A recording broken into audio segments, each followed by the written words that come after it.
这次猎杀天魔教主，你让我来救你的命，最好说声请字。江湖上的同道几乎都出动了。Halo semuanya, selamat datang kembali.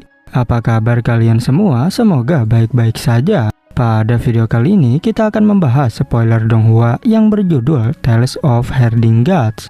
Baiklah, daripada kalian semua penasaran, mari kita mulai saja pembahasan spoiler untuk episode kali ini. Tanpa berbasa-basi lagi, langsung saja kita mulai videonya.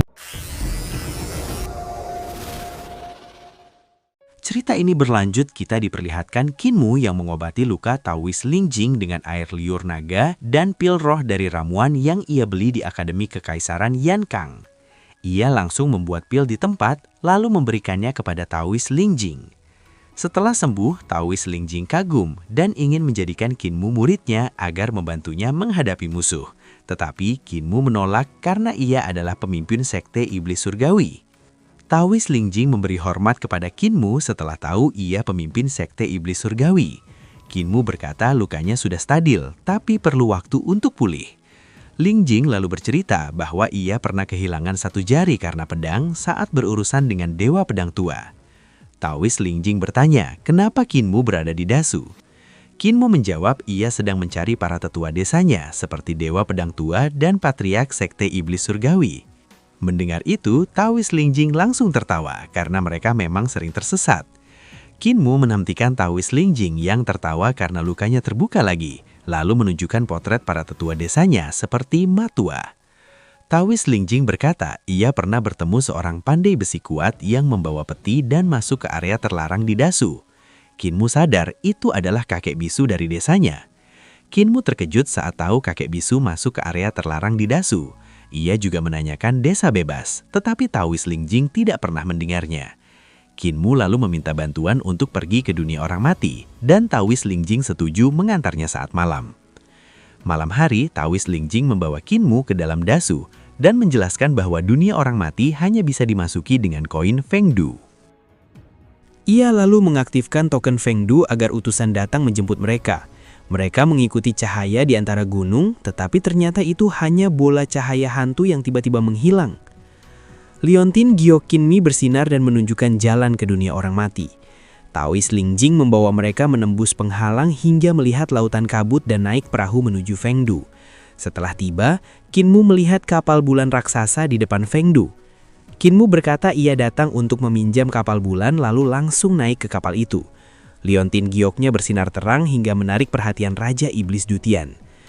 Di dalam kapal yang rusak, suara aneh memanggilnya dan menyebut desa bebas. Lalu Kinmu menemukan wajah raksasa yang menatap Liontin gioknya dengan takut. Wajah itu berteriak bahwa ia tidak mengkhianati sukunya. Saat Kinmu menyentuh pilar di kapal bulan, energi besar masuk ke tubuhnya dan membuat tubuhnya berubah serta membesar. Kinmu lalu meraih pilar-pilar lain sementara tubuhnya terus tumbuh lebih besar. Energi ilahi kapal bulan memperbaiki tubuh Kinmu dan membuka banyak harta ilahi dalam dirinya hingga mencapai jembatan ilahi. Kinmu meraung, membuat kapal bulan perlahan berdiri lalu bulan yang hancur itu melayang pergi. Aura Kinmu menjadi sangat kuat hingga Taoist Lingjing, Raja Iblis Dutian dan Naga Kilin terpaksa mundur. Penjaga bulan yang lama juga mati setelah terinjak dan menyatu dengan kapal bulan. Saat memasuki dunia orang mati, tubuh Kinmu dan Naga Kilin berubah menjadi kerangka, sementara Raja Iblis Dutian tidak terpengaruh. Tubuh Kinmu kembali normal lalu menjadi lebih besar dan bercahaya seperti dewa. Ia juga menggantikan penjaga bulan lama dan menjadi penjaga bulan yang baru. Kekuatan besarnya bahkan menembus batas dunia orang mati membuat Taoist Lingjing sangat terkejut. Taoist Lingjing berpikir hanya penggembala bulan dengan konstitusi khusus yang bisa menahan energi kapal bulan. Namun Kinmu bukan penggembala bulan, tetapi tubuhnya tetap mampu menahan energi besar itu dan memperbaiki dirinya sendiri. Kinmu merasakan energi kapal bulan yang sangat besar. Kinmu mengendalikan kapal bulan keluar dari dunia orang mati menuju Dasu. Energi besar dari kapal terus mengalir ke tubuhnya, membuka semua harta ilahi dan memperkuat alam kultivasinya hingga mendekati alam dewa surgawi. Energinya sangat besar hingga kekuatannya meningkat jauh. Cahaya bulan mengalir di tubuhnya dan kakinya mulai menyatu dengan kapal. Itu adalah serangan balik kapal bulan seperti yang pernah terjadi pada penjaga matahari dari kapal matahari. Kinmu sadar mengendalikan kapal bulan harus dibayar dengan nyawanya. Ia tetap meminjam kekuatannya untuk mencari desa bebas dan para tetua desa, lalu berpamitan pada Taoist Lingjing sebelum pergi lebih dalam. Taoist Lingjing yang sudah menjadi kerangka hanya bisa minta tolong. Kapal bulan bergerak dan melangkah keluar dari Fengdu dengan cepat. Para praktisi kuat di Fengdu hanya melihatnya pergi tanpa mengejar. Setelah itu, utusan Yama memanggil Taoist Lingjing untuk bertemu di Aula Yamaraja. Kinmu mengendalikan kapal bulan menembus kegelapan Dasu untuk mencari desa bebas. Liontin Gioknya tiba-tiba terbang menjauh dan menunjukkan arah, sehingga Kinmu mempercepat kapal bulan mengejarnya. Saat kapal melaju, petir, api, dan batu dari bulan yang hancur terus jatuh di belakangnya. Di kapal bulan terdapat banyak istana tempat para penggemar bulan dulu tinggal, tetapi mereka sudah musnah. Kini, Kinmu menjadi penjaga bulan baru. Raja Iblis Dutian dan Raga Kilin bersembunyi dari auranya, sementara Dutian melihat Kinmu berdiri seperti dewa dengan cincin cahaya bulan di tubuhnya. Raja Iblis Dutian merasa ragu melihat kekuatan dunia ini. Di Dasu, banyak monster menyerang kapal bulan, tetapi semuanya dihancurkan dengan mudah. Para iblis yang mencoba naik juga langsung terbunuh oleh petir dari kapal. Seekor iblis besar mirip Garuda muncul dari kegelapan dan menyerang kapal bulan bersama iblis lain. Kinmu dilindungi cahaya bulan yang menahan api iblis, lalu mata dewa di dahinya terbuka dan memancarkan cahaya seperti bulan purnama. Cahaya dari mata dewa Kinmu menembus kegelapan dan langsung memenggal 9 kepala iblis. Setelah serangan itu, para iblis mundur ketakutan, sementara kapal bulan terus melaju. Tak lama kemudian, Liontin Giok Kinmu tiba-tiba berhenti seolah menabrak penghalang tak terlihat. Penghalang itu beriak seperti air saat disentuh Liontin Giok Kinmu. Dari riak itu perlahan muncul dunia lain yaitu desa bebas. Kinmu berdiri di kapal bulan dan melihat dunia tenang yang tersembunyi di Dasu. Di balik kegelapan dan iblis, terbentang desa bebas, tempat sunyi dengan hutan luas dan sebuah kota yang melayang di udara seperti kota para dewa. Di desa bebas, langit dipenuhi awan emas, istana-istana tinggi dan patung dewa raksasa.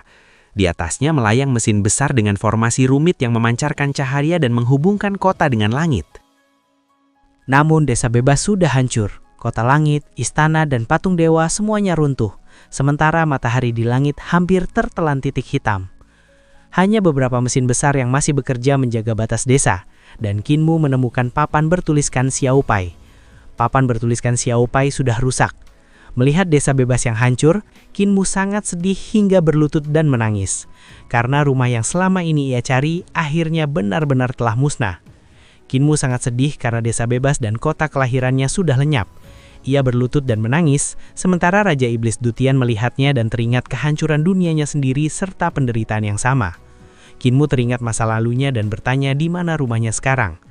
Meski sedih melihat desa bebas hancur, ia sadar bukan untuk mencari desa itu, tetapi untuk menemukan kepala desa dan para tetua yang ia anggap keluarganya.